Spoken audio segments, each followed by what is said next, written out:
Sveiki, esu muzikologė Faustina Dedoraitė ir šiandien kalbėsime su muzikologė Danutė Petrauskaitė, kuri yra knygos Juozas Žilevičius ir jo epocha autorė.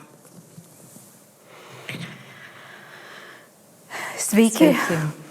Ačiū, kad mane pakvietėte pristatyti patį naujausią mano darbą, šitą knygą. Taip, tai iš karto tada ir pradėsime nuo pačios knygos ištakų. Danutė, papasakokit daugiau apie pačią pradžią, nes kiek žinau, jūs pradėjote šitą knygą rašyti, jos ištakos prasidėjo nuo prašymo, nuo Amerikos lietuvių prašymo parašyti knygą apie Žilevičių. Tai gal galėtume ir nuo to pradėti.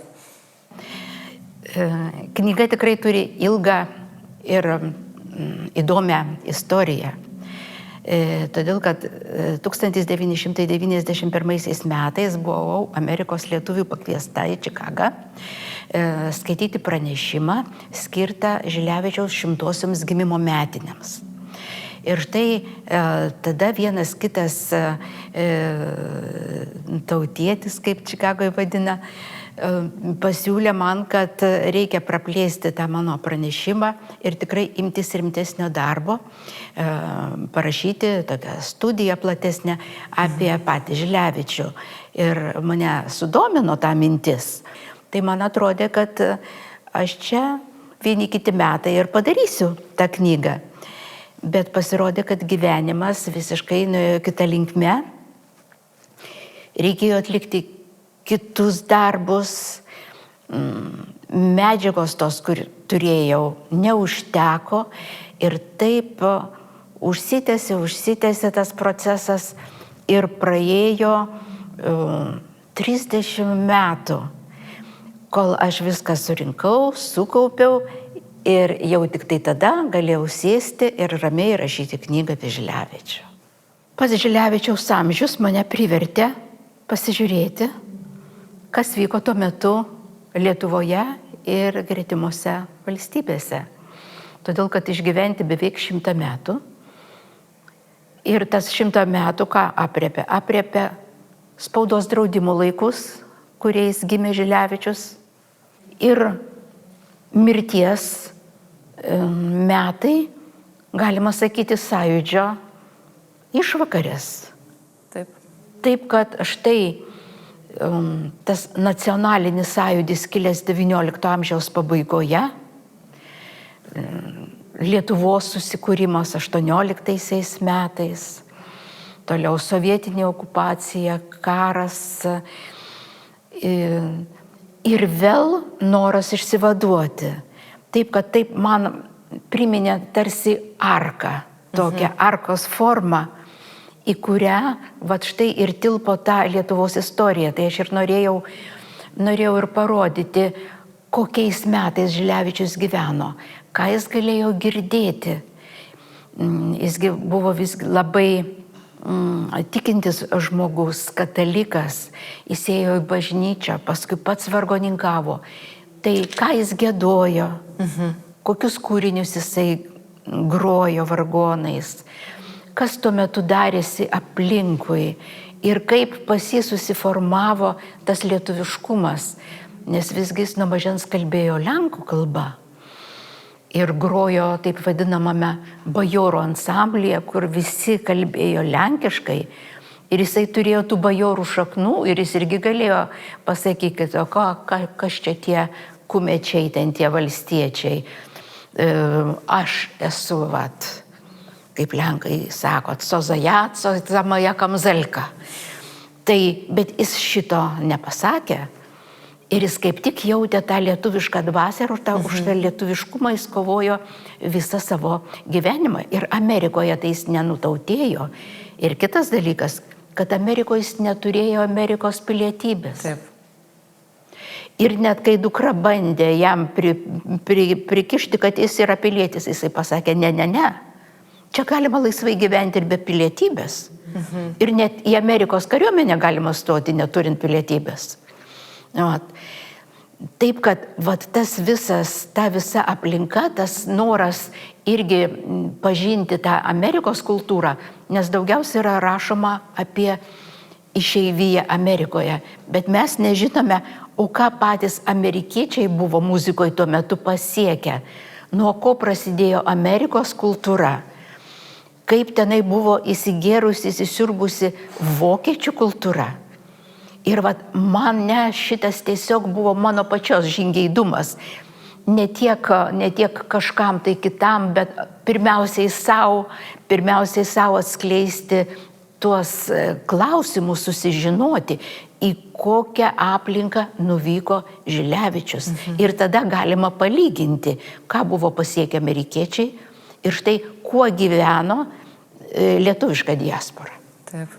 Ir paminėjot apie tuos 30 metų, tai yra tikrai nemažas laikotarpis ir knyga tikrai nemaža, tai jeigu galite dar papasakot plačiau apie visą tą medžiagos rinkimą, apie darbą archyvuose, kaip viskas vyko, kaip ten tas darbo pobūdis, kur ten naktimis reikia sėdėti, žiūrėti medžiagą, irgi apie tai plačiau.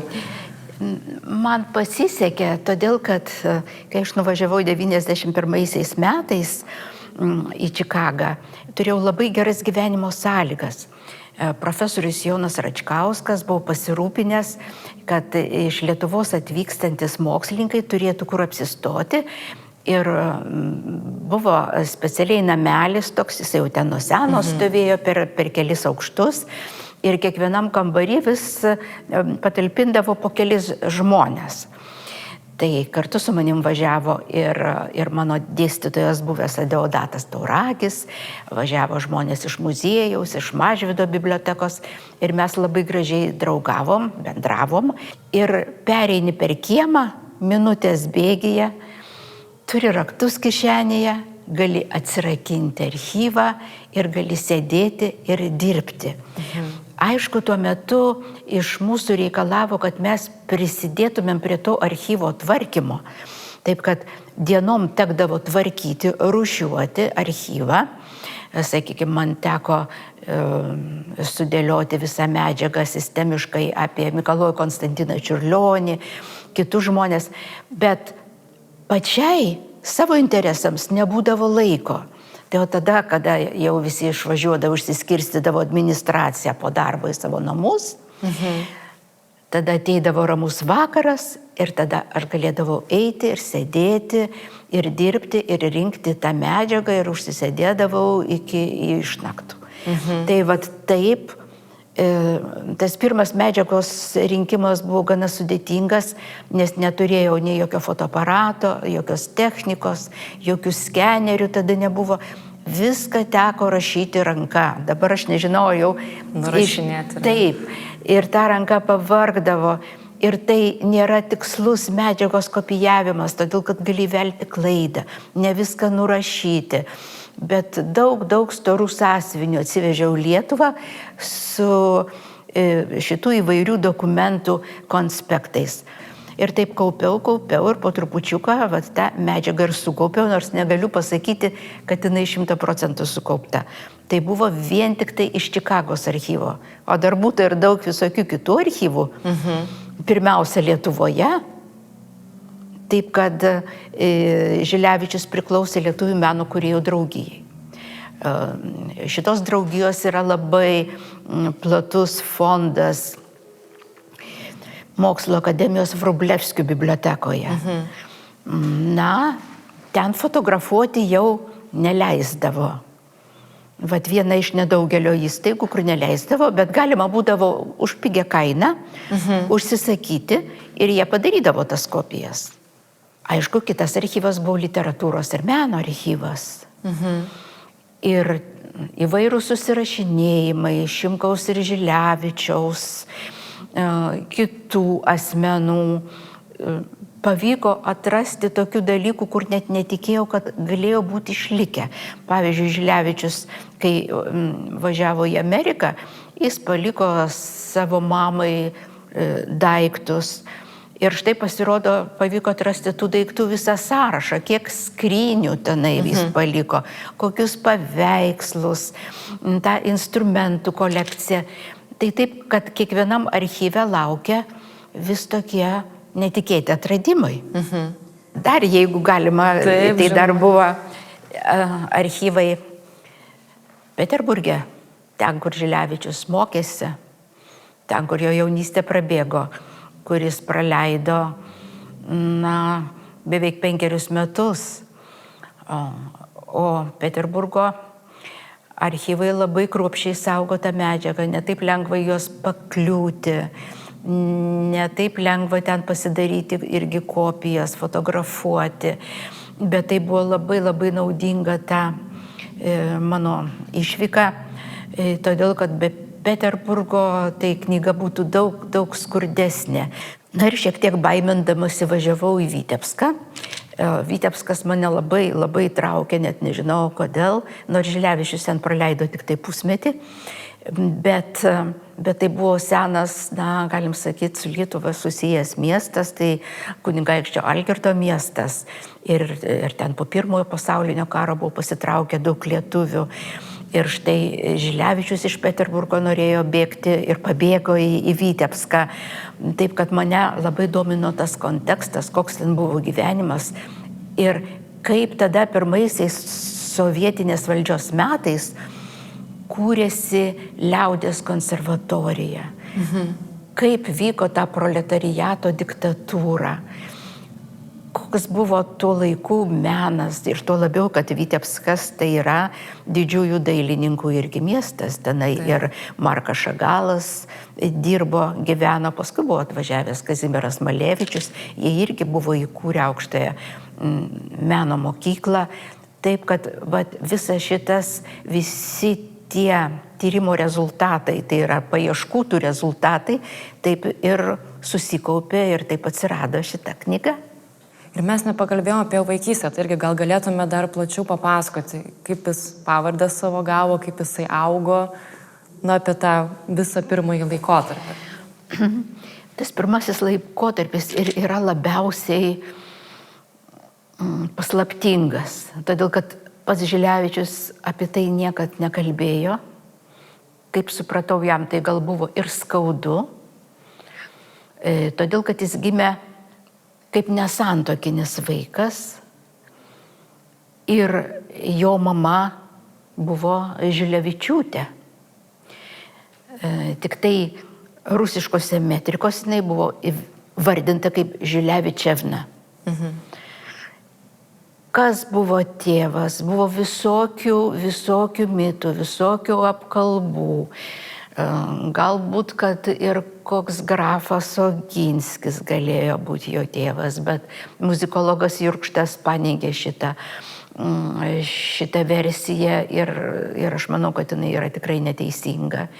Viename laiške profesoriui Landsbergiui Žilevičius prasitarė, kad jo tėvas žuvo, jis buvo persekiojamas, galbūt jis reiškia kokią tai anticarinę propagandą,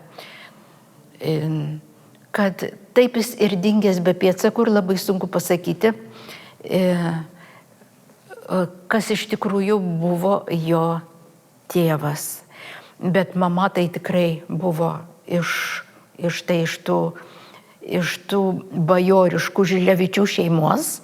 Ir štai nuotrauka ant viršelio byloja, kad Žilevičius buvo labai panašus į savo mamą ir iš karto galime atpažinti net per daug neskaitant užrašo.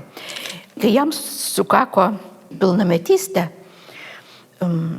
jis buvo įvaikintas, todėl kad Rusijoje neturėti tėvo, buvo neįsivaizduojama, nes visur į dokumentus turėdavo įrašyti tėvavardį.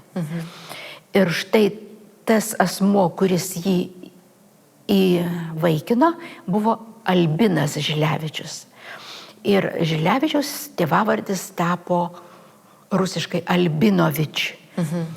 Ir su tokiu tėvavardžiu ir įstojo į Petrogrado konservatoriją ir tai jam padėjo gyvenime, nes kitaip, kaip dabar pasakyti, kad tu iš nesantuokinės šeimos ir tu neturi tėvo.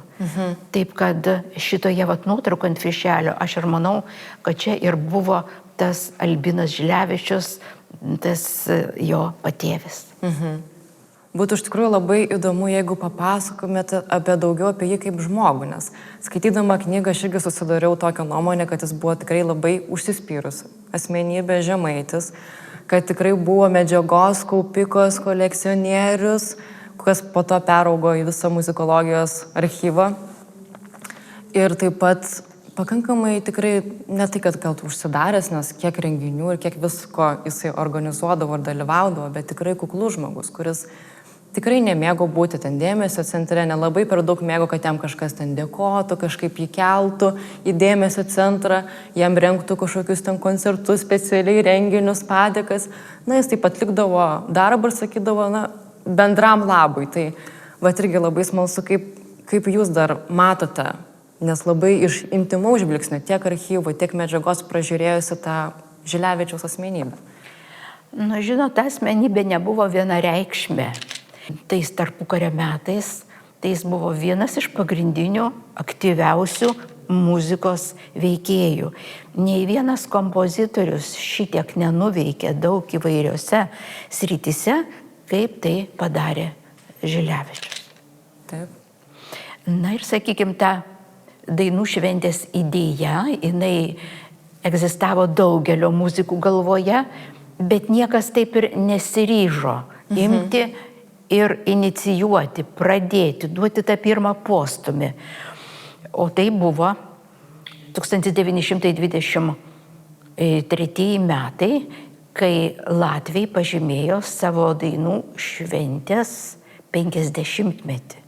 Ir tai Žilevičius pats išsiprašė švietimo ministro Leono Bistro, kad jį komandiruotų į Rygą, kad jis galėtų savo akimis pamatyti, kaip ta šventė vyksta. Toje šventėje jisai susitiko su savo buvusiu mokytoju iš Peterburgo konservatorijos Jezepu Vytoliu. Vytolis jam paaiškino visokius praktinius dalykus, kaip reiktų tokią šventę organizuoti. Ir štai jisai grįžo ir nuo rudens pats ėmė registruoti Lietuvos chorus, nes jis pats nebuvo užtikrintas, ar galima tokią dainų šventę surengti. O gal tai Lietuvoje tik tai kokie 5 choreliai egzistuoja. O pasirodo, jo viltis pranoko lūkesčius. Jis užrašė virš 100 chorų. Jeigu Lietuvoje egzistuoja virš 100 chorų, reiškia galima rengti panašią į latvių dainų šventę. Ir štai jis tikrai buvo, jis buvo iniciatorius. Tačiau viso to organizacinio komiteto veikla tai buvo įvairių žmonių rankose. Jau galima sakyti, tai buvo kolektyvinis pasiruošimas visai dainų šventei, buvo pasiskirstyta, kas už ką atsako, buvo įvairios sekcijos sukurtos, labai įsitraukė miesto burmistras Jonas Vileišis ir jis ragino kauniečius ir miestą sutvarkyti, papuošti, gatves išsišluoti, priimti atvykusius iš provincijos choristus. Ir į šitą patį renginį įsitraukė ir Juozas Naujalis. Jis labai norėjo likti nuošaly, bet jis buvo didžiuliai pagarboj kaip žmogus, kaip muzikos patriarchas. Ir jam buvo irgi skirtas tam tikras vaidmuo. Taip, kad visi kartu taip ir surengė 24 metais Lietuvoje pirmąją dainų šventę. Tai čia tik tai vienas iš momentų, o kitas dalykas tai, sakykime, operos teatro įkūrimas.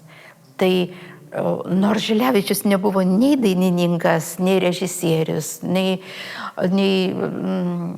jis buvo užrašytas kaip antrasis dirigentas teatre, bet jis nesiryžo imti į rankas dirigento lazdelės, kad jis niekad nebuvo be choro, nebuvo niekam vadovavęs.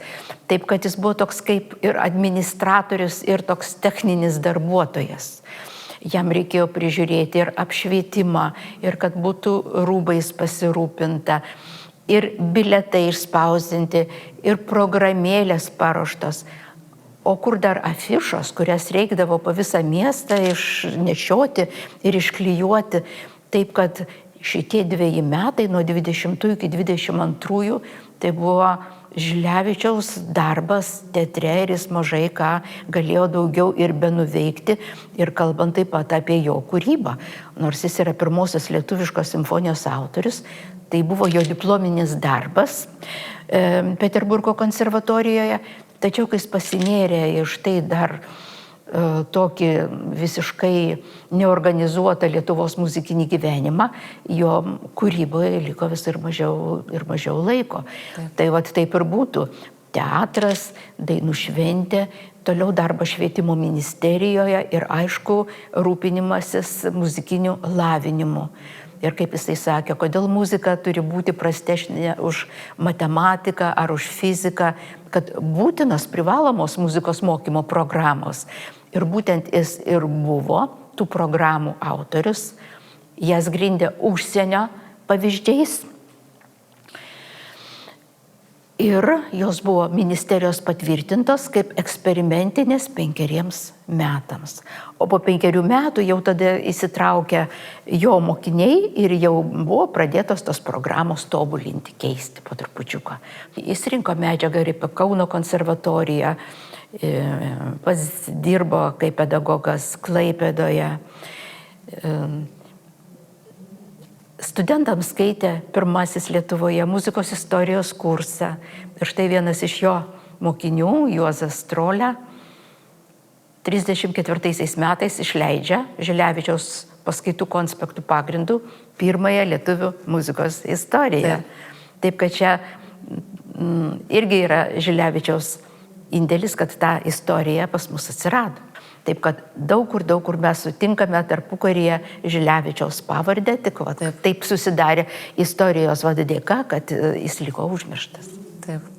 Gerai, tai dabar apie muzikologijos archyvą, apie paskutinius Žilevičiaus gyvenimo metus, kuris dėjo daugiausia savo darbo ir kaip po to archyvo medžiaga visa gyvavo po jo mirties. Tai visgi nuo Kauno, nuo 1920 metų pradedame mes skaičiuoti archyvo gimimo datą. Žilevičius su savo archyvu patyrė daug džiaugsmų ir daug bėdų. Jam būdavo vertingas kiekvienas eksponatas. Pradžioje darbo Amerikoje jis turėjo daug korespondentų, kurie jam iš visos Amerikos siuntė medžiagą.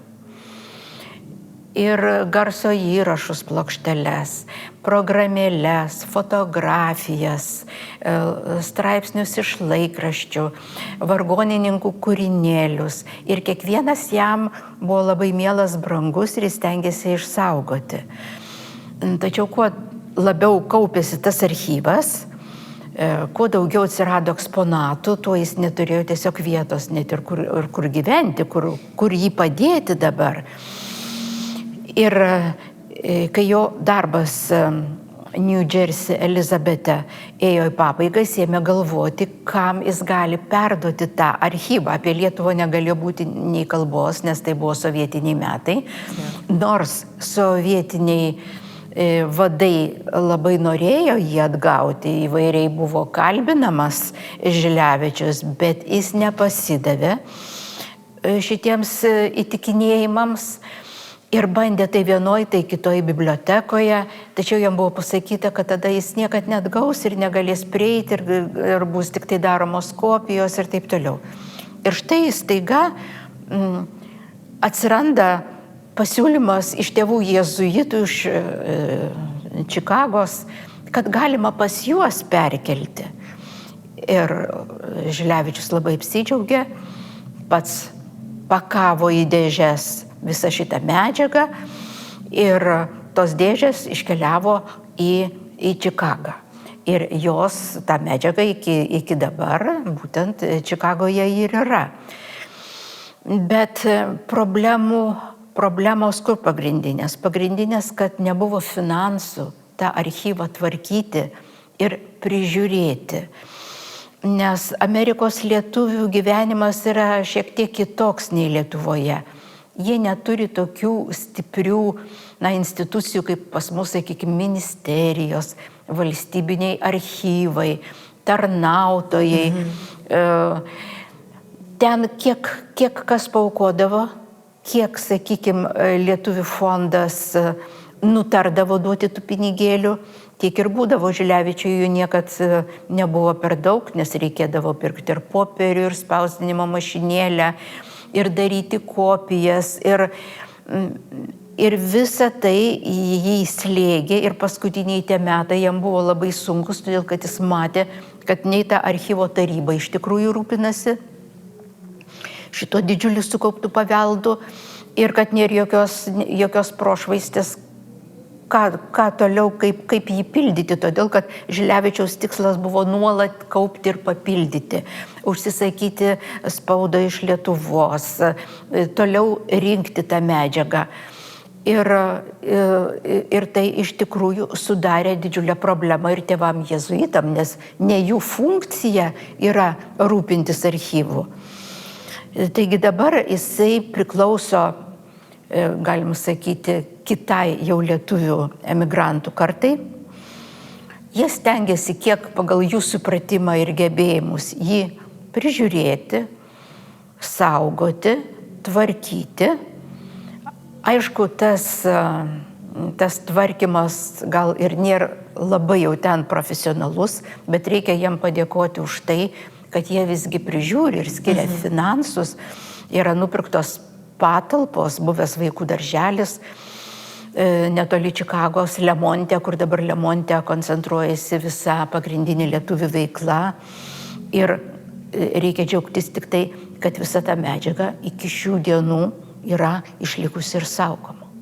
Tad štai tokia istorija, kad mes turim vieną patį didžiausių lietuvių muzikologijos archyvų iš visame pasaulyje. Žilevičius buvo itin vertinamas Amerikoje. Jeigu Lietuvoje dar taip visaip buvo, tai Amerikoje tikrai jisai buvo pripažintas, todėl kad tik nuvažiavęs jis ėmė chorus burti, bažnytinius chorus, jis rašė straipsnius apie chorų naudą, apie naudą kiekvienam choristui išsaugant savo lietuvybę, tapatybę tautinę. Jis organizavo ir ten dainų šventes, lietuvių dienas. Ir tai už tai jį ir vertino. Ir reikia prisiminti, kad 1930 metais buvo minimas Vytautas Didysis, 500 metų nuo jo mirties. Ir tą progą Žilevičius visą rytinę pakrantę sujudino, surengė kiek koncertų, pats koncertavo garsioji didžioji Švento Patriko bažnyčioje New Yorko centre. Buvo koncertas Carnegie Hole, buvo koncertas Bostono simfoninio orkestro salėje. Daug įvairiausių renginių ir ten Žilevičius tikrai buvo pripažintas, mylimas ir vadinamas net Amerikos muzikos patriarchu. Taip kad dabartiniai jau emigrantai, aišku, išvykę dabar iš Lietuvos, kurie čia nieko negirdėjo Žilevičiaus vardo, tai jie ir Amerikoje nežino, kas tas Žilevičius. Bet ta dipukų karta, tai jį tikrai labai vertino. Ir nors buvo toks atoskiris tarp tos pirmosios kartos išeivijos ir tos antrosios, kuri vyko po karo, su Žilevičium to nesijautė.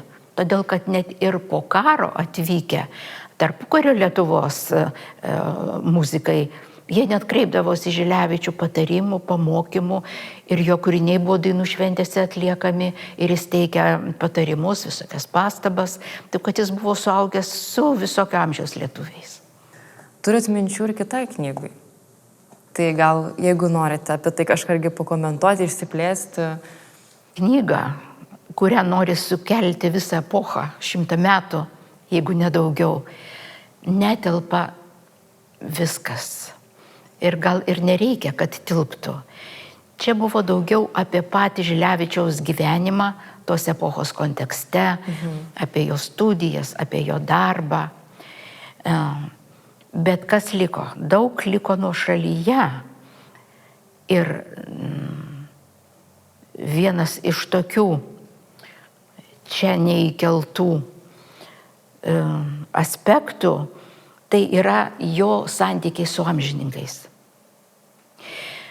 Todėl, kad galima prisiminti jo jaunystę Plungėje, jo bendravimą su Mikaloju Konstantinu Čiurlioniumi, Klaipėdoje bendravimą su Vydūnu,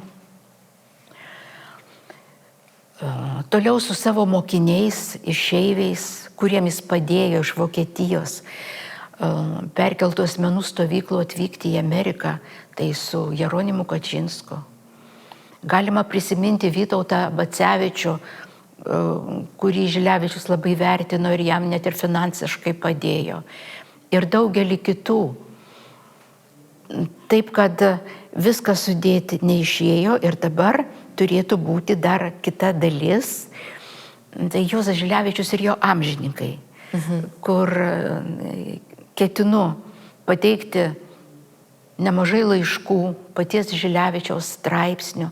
Sakykime, iki šiol yra nežinoma parašyta Žilevičiaus Stasio Šimkaus biografija. Ir niekas jos nepanaudojo. Taip, kad aš manau, kad per Žilevičiaus straipsnius, per laiškus atsiskleistų ir pats Žilevičius, ir tuo laiku kūrė tie didieji mūsų menininkai. Tai o štai būtų sekanti knyga. O jau jeigu dar užteks jėgų ir laiko, tada jau norėčiau skirti grinai Žilevičiaus kūrybai. Jo kūrybai, jam kaip muzikologui, istorikui, kaip kompozitoriui, archyvo atsiradimo istorijai ir jo formavimuisi iki šių dienų. Taip, kad turėtų būti dar 2 knygas. Tai bus visa trilogija. Taip, tada būtų trilogija apie Žilevičių. Tai tikrai labai lauksim. Ačiū, kad mane pakvietėte pristatyti patį naujausią mano darbą.